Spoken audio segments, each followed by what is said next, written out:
आप देख रहे हैं जनता के मुद्दे यूपी 24।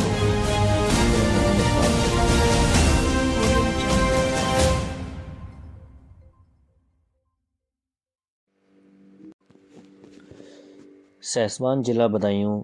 तहसील सभागार में उप जिलाधिकारी की अध्यक्षता में बैठक का किया गया आयोजन। जिलाधिकारी महोदय के आदेश संख्या 2389 दिनांक 14/12/22 द्वारा लक्षित सार्वजनिक वितरण प्रणाली के अंतर्गत वर्तमान में संचालित योजनाओं एवं वर्तमान में प्रचलित नियमों एवं शासन के देशों के अनुसार जानकारी के उपलब्ध कराए जाने के उद्देश्य से तहसील सहसवान में दिनांक 23/12/2022 को अपराह्न 12 बजे प्रशिक्षण प्रदान किए जाने के अनुपालन में संबंधित पत्र संख्या 452 उप जिलाधिकारी आपूर्ति अधिकारी 2022 दिनांक 15/12/2022 द्वारा उक्त बैठक से संबंधित अधिकारियों की बैठक में प्रतिभाग किए जाने हेतु पत्र प्रेषित किया गया। बताते चले कि तत्क्रम आज दिनांक 23/12/2022 को अपराह्न 12 बजे दोपहर के 12 बजे उप जिलाधिकारी महोदय सहसवान की अध्यक्षता में उक्त बैठक तहसील सभागार सहसवान में आयोजित की गई, जिसमें निम्न अधिकारियों द्वारा प्रतिभाग किया गया। उप जिलाधिकारी महोदय सहसवान, खंड विकास अधिकारी सहसवान दहगवा, क्षेत्रीय खाद्य अधिकारी खाद्य क्षेत्र प्रथम द्वितीय धीरज गुप्ता, पूर्ति खाद्य क्षेत्र प्रथम द्वितीय धीरज गुप्ता, पूर्ति तहसील सदर पूर्ति निरीक्षक प्रदीप सिंह यादव और सहसवान पूर्ति निरीक्षक मुख्यालय दिनेश यादव, समस्त एडीओ ग्राम पंचायत ग्राम विकास अधिकारी सहसवान, बाल विकास परियोजना अधिकारी सहसवान दहगवा, वितरण हेतु नामित सदस्य समस्त पर्यवेक्षण अधिकारी तहसील सहसवान। उक्त बैठक में आसाराम पाल, क्षेत्रीय खाद्य अधिकारी खाद्य क्षेत्र द्वितीय द्वारा उचित दर विक्रेताओं की नियुक्ति किए जाने हेतु बताया गया। प्रक्रिया में एवं सिंगल स्टेज व्यवस्था क्रियान्वयन से संबंधित श्री नरेंद्र सिंह, क्षेत्रीय खाद्य अधिकारी खाद्य क्षेत्र प्रथम द्वारा उचित दर विक्रेताओं से विरुद्ध कार्रवाई किए जाने की प्रक्रिया के संबंध में बताया गया। वहीं पे धीरज गुप्ता, पूर्ति निरीक्षक तहसील सदर द्वारा उचित दर दुकान की स्तर पर खाद्यान्न वितरण एवं सत्यापन की प्रक्रिया संबंधित तथा श्री दिनेश यादव, पूर्ति निरीक्षक मुख्यालय सहसवान से पूरी जानकारी दी गई। इसी क्रम में सभी ने अपनी अपनी बारी पर आकर के सारी जानकारियाँ सब कुछ बताया। वहीं पे बेसिक विभाग के कार्यशाला थी और मैं समझता हूं कि आप सभी लोग इससे बहुत ही लाभान्वित हुए होंगे। आपके मन में जो भी तक की आशंकाएं, जो दुविधाएं, इस योजना के उचित रूप से संचालन में जो भी दिक्कतें आपके सम्मुख, चाहे वो आपके ऑफिस में हो, चाहे वो क्षेत्र में जब आप प्रस्ताव कराने जाते हैं उस समय जो भी स्थितियां उत्पन्न होती हैं, लॉ एंड ऑर्डर की सिचुएशन उत्पन्न होती है, तो बहुत सारी ऐसी बातों की जानकारी आज आपको हुई है स्पष्ट रूप से, जिससे इस व्यवस्था को इस सुचारू रूप से संचालन में इस व्यवस्था इस जो सार्वजनिक वितरण प्रणाली का जो लक्ष्य है, जो उद्देश्य है, इसको पूर्ण करने में निश्चित रूप से इस कार्यशाला का बहुत ही योगदान रहेगा। बहुत सारी जानकारी जो आपको हुई है, इससे न केवल आपका लाभ होगा बल्कि जो कार्ड धारक हैं उनका भी बहुत लाभ होगा। आपको कार्य करने में जो भी समस्याएं उत्पन्न होती हैं उसके बारे में भी, उन समस्याओं से कैसे बचा जाएगा इसके बारे में भी लाभ हुआ होगा। इस व्यवस्था का, इस प्रणाली का जो उद्देश्य है, इसको ये सही अर्थों में अपने उद्देश्यों को प्राप्त करे, सही अर्थों में लक्ष्यों को प्राप्त करे। इसीलिए जनपद बदायूं में सभी तहसीलों में इस कार्यशाला का आयोजन किया जा रहा है और ये मैं समझता हूँ ये कार्य बहुत पहले हो जाना चाहिए था, जो आज किया जा रहा है। बहुत सारी जानकारी इसके माध्यम से प्राप्त हुई है। जानकारी से हमें ज्ञान तो प्राप्त हो जाता है और जब ज्ञान मिलता है तो हमारी बुद्धि सही से काम करती है, हम सही से अपनी योजनाओं को बनाते हैं। उनका योजनाओं को बनाने के बाद में उसका क्रियान्वयन जो होता है, एक्टिवेशन, इंप्लीमेंटेशन, वो बहुत महत्वपूर्ण होता है। केवल ज्ञान प्राप्त हो जाने मात्र से ये व्यवस्था अपने उद्देश्यों को प्राप्त करेगी, ये प्रणाली सार्वजनिक वितरण प्रणाली अपने लक्ष्य को प्राप्त करेगी, ये निश्चित नहीं है। जब तक कि इसमें हम सभी लोगों की जो भागीदारी है अपने अपने पटल के ऊपर, अपने अपने पद के ऊपर, अपनी ड्यूटी के ऊपर, जब तक हम अपनी ड्यूटी, अपने कर्तव्यों का निर्वहन ईमानदारी पूर्वक नहीं करेंगे,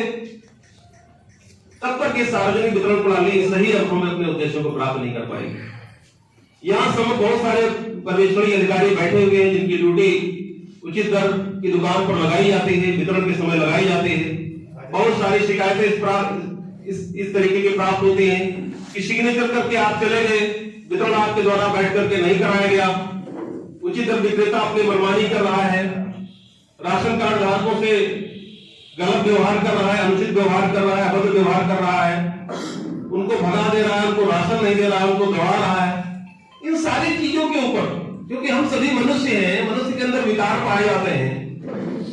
और इसीलिए विकार को नियंत्रित रहे, विकार अपना विकराल रूप धारण न कर पाए, शायद इसीलिए कदम कदम के ऊपर निगरानी की व्यवस्था की गई है। सब डिवीजन में एसडीएम से लेकर के सप्लाई इंस्पेक्टर तक और इस व्यवस्था में जुड़े हुए जितने भी कर्मचारी, चाहे ग्राम पंचायत अधिकारी हैं, आंगनबाड़ी हैं, जितने भी कर्मचारी इस व्यवस्था में लगे हुए हैं, जब तक सारे लोग अपने कर्तव्यों का निर्वहन ईमानदारी पूर्वक नहीं करेंगे, ये कार्यशाला भी सही अर्थों में अपने उद्देश्यों को प्राप्त नहीं कर पाएंगे। इसलिए मेरा आप सभी से कहना है कि आपकी जो ड्यूटी लगाई गई है, इस बात के लिए लगाई गई है कि ये सार्वजनिक वितरण प्रणाली की जो प्रक्रिया है, जो वितरण सिस्टम है, सही अर्थों में संचालित हो पाए और एक गरीब व्यक्ति जो शिकायत करता है कि साहब हमारे बर्तन को कोटेदार ने फेंक दिया, हमको खाद्यान्न नहीं दिया, हमको दौड़ा रहे हैं, हमको परेशान कर रहे हैं, खाद्यान्न कम दे रहे हैं, ज्यादा पैसे वसूल कर रहे हैं, इन सारी शिकायतों के ऊपर मुझे लगता है कि पूर्ण रूप से अंकुश लगाया जा सकता है कि हम सारे लोग अपना कार्य ईमानदारी से कर सकते। जहां तक घटतौली की बात है या ज्यादा धन लेने की बात है कोटेदार के द्वारा, इसको आपके द्वारा निश्चित रूप से 100% रोका जा सकता है यदि आप अपनी ड्यूटी ईमानदारी पूर्वक करें। आप सोचिए कि हम सभी लोग कितने सौभाग्यशाली हैं कि हम किसी की मदद के लिए कार्य करते हैं, किसी की मदद करते हैं, सरकारी सिस्टम में आकर के हम किसी की मदद कर पाते हैं, लेकिन मदद तभी कर पाते हैं जो हमारी मनसा साफ होती है। और मुझे लगता है कि मदद करने से बेहतर इससे बड़ा कोई पूर्ण कार्य भी नहीं होता है। अगर आप धार्मिक आध्यात्मिक हैं, आपने धर्म ग्रंथों को पढ़ा है, गीता पढ़ी, रामायण पढ़ी है, तो मदद कहीं ना कहीं हम लोग कर रहे हैं। लेखपाल से लेकर के चपरासी से लेकर के ऊपर तक के जितने अधिकारी बैठे हैं, कहीं ना कहीं किसी न किसी को मदद पहुंचा रहे हैं, किसी न किसी कार्य के माध्यम से, किसी न किसी योजना के माध्यम से।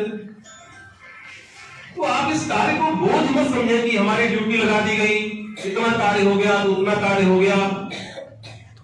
आप सोचिए कि हम परिस्थितियों को नहीं बदल सकते, कार्य सबके पास बहुत अधिक है,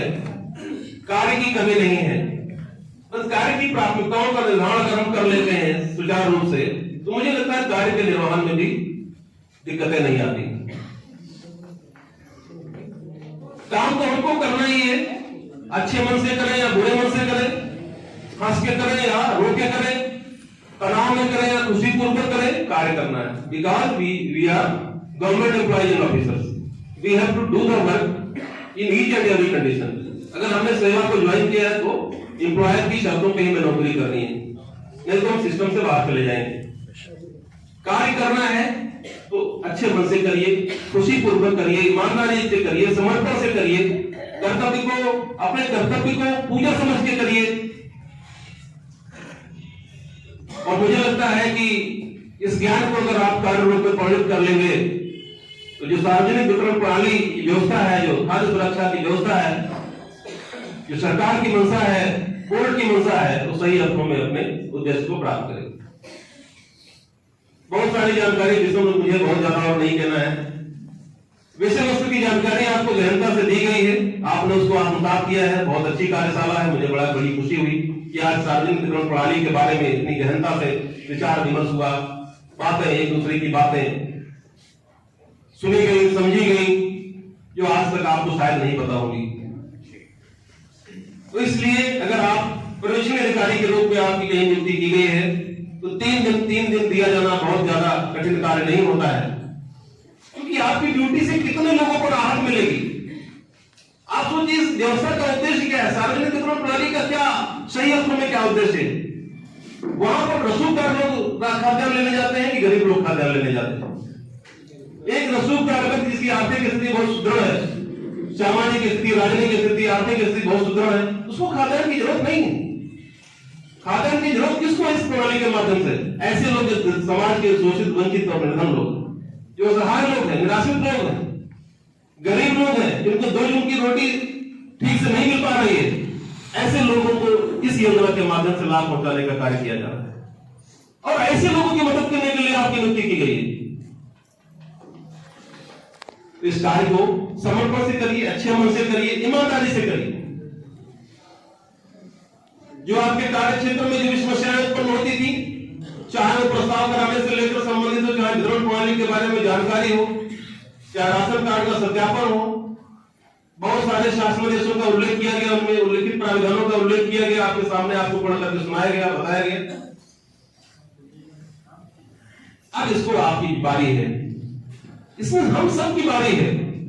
इस ज्ञान को एक्शन में कन्वर्ट करें, तभी इस योजना का लाभ होगा। इसलिए पुनः मैं आपसे यही आशा करता हूं, मेरा विश्वास है इस सार्वजनिक वितरण प्रणाली, खाद्य सुरक्षा अधिनियम, इन सारी चीजों का लाभ जो समाज के शोषित, वंचित, निराश्रित, असहाय लोगों को मिल रहा है, उनको इस योजना का लाभ पहुंचाने के लिए हम सभी लोग अच्छे मन